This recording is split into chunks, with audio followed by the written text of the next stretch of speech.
দেখুন আজকে এখানে চিকেন হবে, ওই জন্যে চিকেনের পেঁয়াজ কাটা আছে, চাটনি হবে, চাটনির জন্য টমেটো কাটা আছে। এই টমেটোটা মাংসতে যাবে, এটা চাটনিতে যাবে।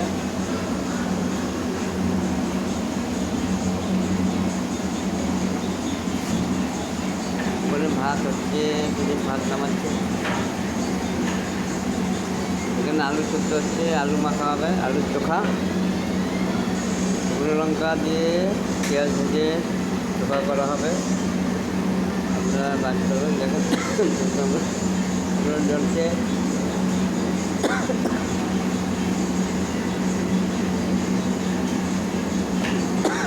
আপনার বাড়িতে রান্না করুন, এত বড় বড় উনুনে দেখুন, খুব ভালো লাগবে।